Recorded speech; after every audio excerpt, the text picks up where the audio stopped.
Les grands objectifs sont essentiellement de rassembler l'ensemble des partenaires touristiques qui travaillent à des échelons divers et donc qui ont des responsabilités de communication aussi sur leur ressort territorial, mais de faire en sorte à un moment donné que toute cette information qui est souvent relativement confidentielle ou qui apparaît peu ou pas assez sur certains sites web,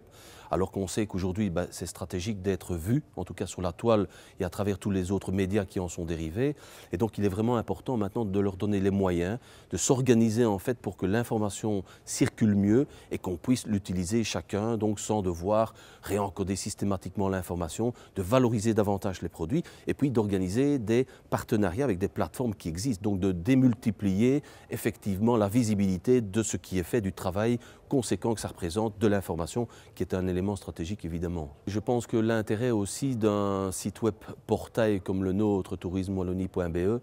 c'est aussi d'intégrer un certain nombre d'outils, je dis, parce qu'aujourd'hui l'internaute recherche immédiatement une information ou des outils particuliers, un randonneur recherche des outils, donc souvent on ne trouvait pas les cartes, il fallait dans un office de tourisme ou voir via l'IGN.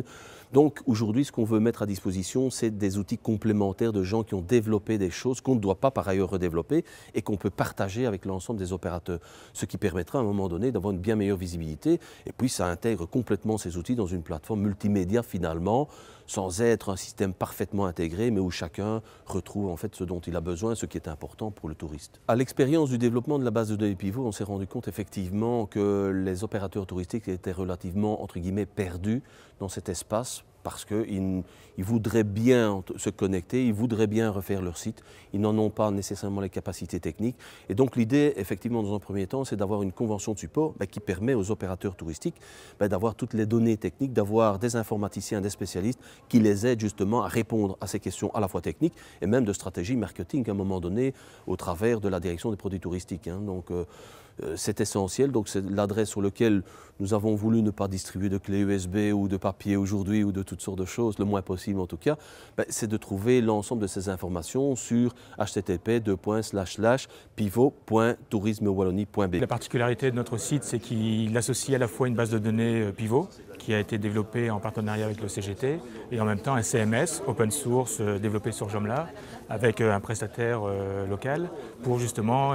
faire l'intégration de ces deux éléments, pour nous permettre à la fois de récupérer des données figées, des données passives de la base de données, et en même temps de pouvoir créer des contenus plus proactifs à travers le CMS, en vue d'adapter notre discours en fonction des types de publics, par rapport à des sites scolaires pour un public d'enseignants, par rapport à des sites de randonneurs pour un public de promeneurs, ou par rapport effectivement au grand public ou des sites de groupe. Il y a un appel d'offres qui va sortir sur toute la problématique du M-tourisme, puisque aujourd'hui c'est vrai qu'on parle beaucoup du web, mais le web n'est pas suffisant en soi, et demain ce sera plutôt les outils embarqués qui seront générateurs de développement.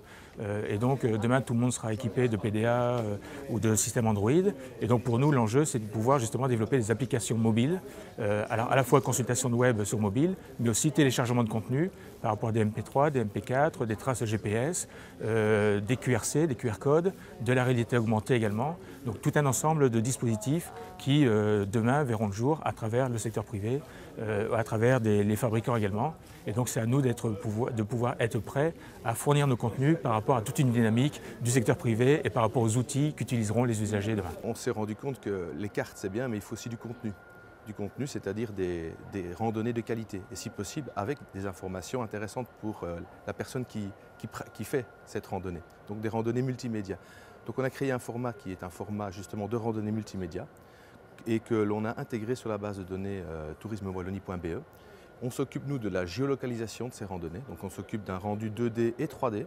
qui permet donc dans son salon de découvrir la randonnée qu'on va peut-être faire le week-end prochain, ou pour un Hollandais qui va venir dans 3 semaines en Ardennes, il peut commencer déjà à faire sa sélection de randonnées. Et ces randonnées qu'il va voir sur Internet, il va les retrouver sur l'application gratuite pour smartphone. Donc en fait, à ce moment-là, il peut réellement la suivre sur le terrain. Il ne faut pas suivre avec son smartphone, on le laisse dans sa poche. En fait, il intervient à 2 moments quand on s'égare de la route qu'on a décidé de suivre. Donc on cherche une randonnée, c'est la randonnée qu'on est censé suivre. Si on s'écarte un peu trop loin de la randonnée, une alerte sera donnée. Et si je m'approche d'un point d'intérêt, je reçois aussi une vibration, une alarme sonore éventuellement, ce sont des options. Et je peux décider oui ou non de regarder de quoi il s'agit. Et à ce moment-là, je reçois effectivement des informations, du texte, des photos sur le point d'intérêt qui est à proximité de ma randonnée. Un iBeacon, en fait, c'est une balise virtuelle qui contient une petite information de 200 à 250 mots et une petite image. On va partager cette information dans différents réseaux. Par exemple, dans Facebook, on va le partager dans des sites partenaires comme Circuit de Belgique, Circuit de France, Circuit. On peut le partager, et ça c'est l'intérêt de cette